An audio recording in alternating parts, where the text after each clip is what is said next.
दे और दे साथ दे हाँ दे।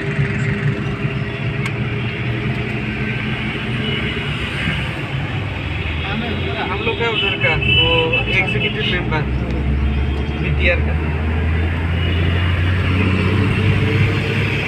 ये है ओल्ड दिल्ली चांदनी चौक एरिया, इसको हम लाल किला बोलते हैं ना, ये लाल किला एरिया है ये।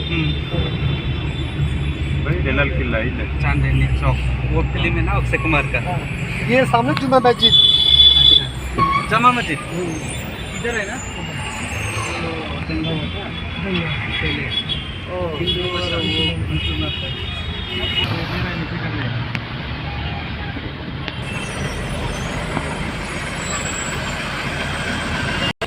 हाँ देख सकते हैं लेकिन आपको टाइम बहुत लग जाएगा, 2-3 घंटे कम से कम लगेगा। क्या है ये जामा मस्जिद? ये सामने से देखना आप सेम ही है, बस ये थोड़ा दूर खड़ा आप। जामा मस्जिद ये क्या है? जुमा मस्जिद है। जुमा मस्जिद बेयो हम माबाया कोरोना नि मेन माबाया बेयो जानाया जुमा मस्जिद जुमा मस्जिद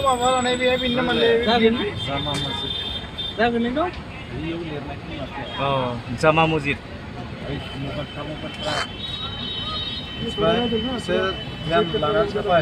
जामा मस्जिद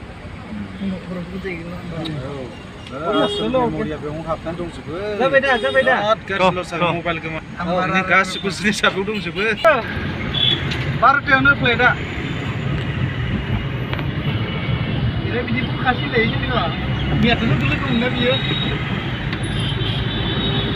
लांगौमोनदां माबे दाथ' खालामो जायगा खालामनो सेन्ट्रेल लामाखौ बानायनो हायाखैलै मा होनदों जाबायसो फैदो स्टेजनि बेक साइडआव खालि साननाय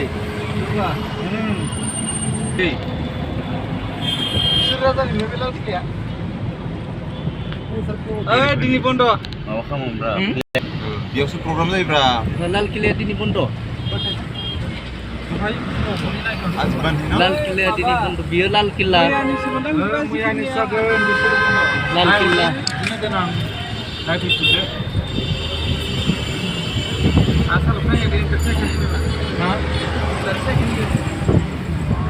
राजानि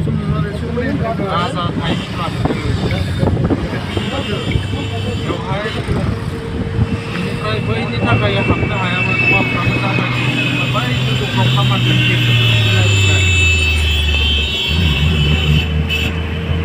लाल किला गोदो मुगलनि समनि न' बिराद गोथौखा बिराद गोथौ बे वालखौनो बारनो दिगदार खालामबाय बिराद बरिया बानायथारो न' बिराद गोथौ ना आइडिया दंमोनलै न' ये ओल्ड दिल्ली रेलवे स्टेशन है। ओल्ड दिल्ली रेलवे स्टेशन साधारण नङा आरो